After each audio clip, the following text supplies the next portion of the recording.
harvesting cotton in southern India. The farmers have specialized in cotton growing. They want a share in the white gold business. A good harvest brings in more money than rice, grain, or vegetable crops. That's why most farmers have switched to cotton.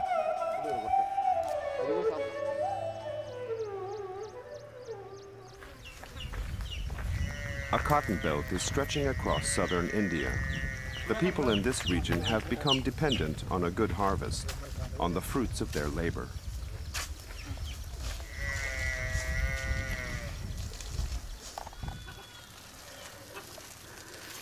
Anan is one of the farmers who switched over.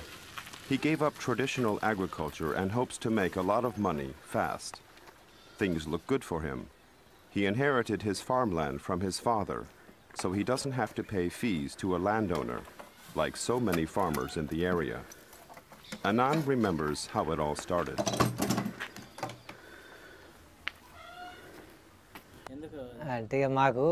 I've only been growing cotton for 8 years.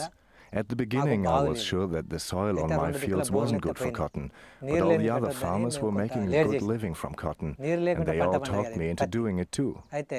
Now, cotton is almost the only crop I grow.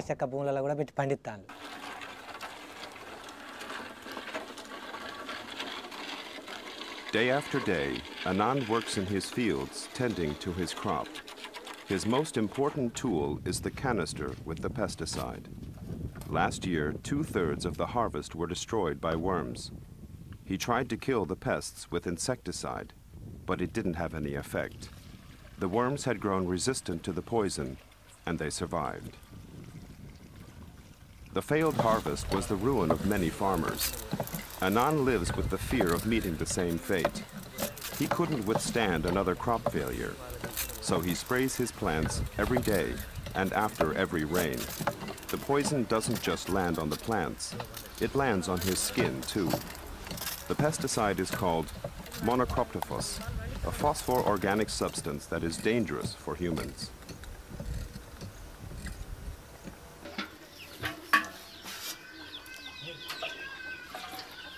After spraying for several hours, Anan is dazed. His tongue is numb and thick in his mouth, and he feels so sick that he doesn't feel like eating. Water is a costly commodity, so he washes sparingly in the evening.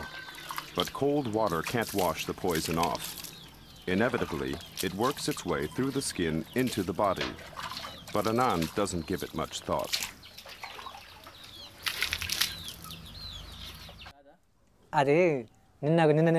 Pesticides and cotton growing for me, they simply belong together.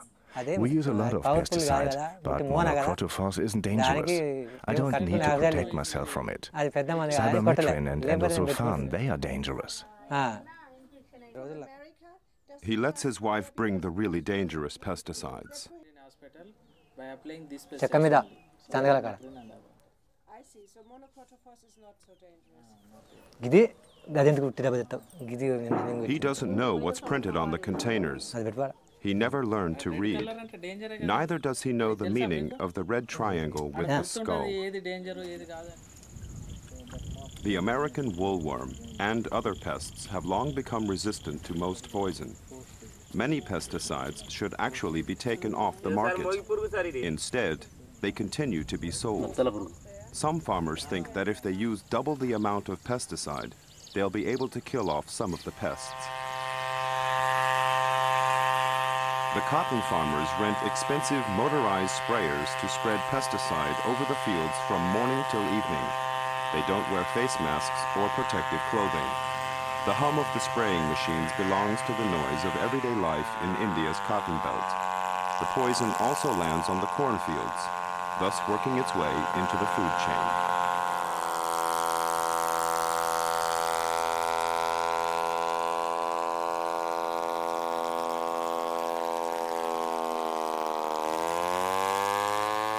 The professional sprayers literally bathe in chemicals.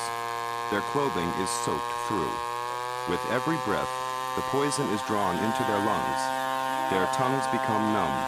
A poisonous cloud of pesticide forms over the entire region.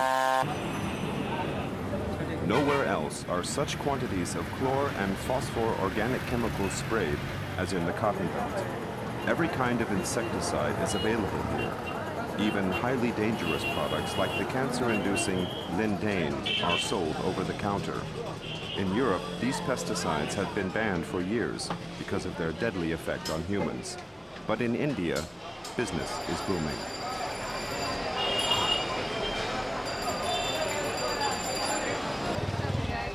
Renowned international chemical companies such as Novartis, DuPont, and Bayer have moved their production to India because here there's a market for these chemicals.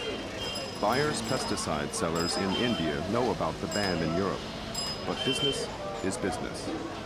New products are constantly being stocked. They're supposed to be highly effective. The pests haven't become resistant to them yet.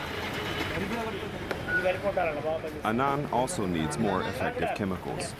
The newer they are, the more expensive they are. For example, Avant from Bayer. For the farmers, it's just numbers. The harvest is often put up for collateral. Anan has to pay 3,500 rupees, $75, up front for the supposedly most effective pesticide. With his average yearly income of 4,800 rupees, $100, he has no choice but to incur more debt. His suppliers are happy for the fat commission they earn from Bayer.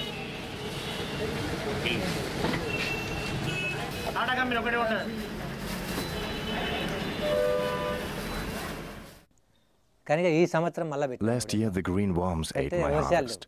I sprayed monocrotophos, endosulfan, and a couple of other pesticides. I went to my supplier and got new ones, but they didn't do anything either.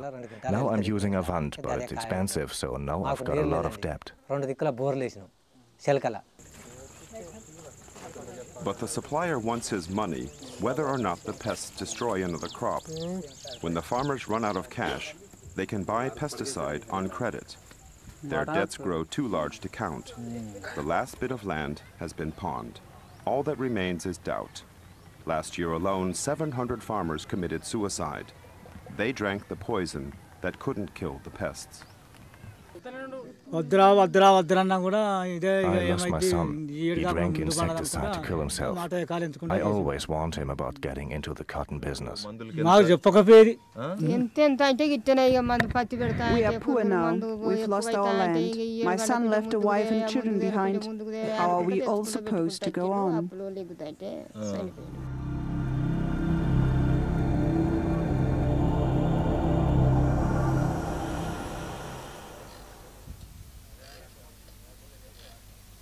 Anan, too, has fallen into the vicious pesticide death cycle. He sprays even when the threat from pests is long over and the cotton is being picked.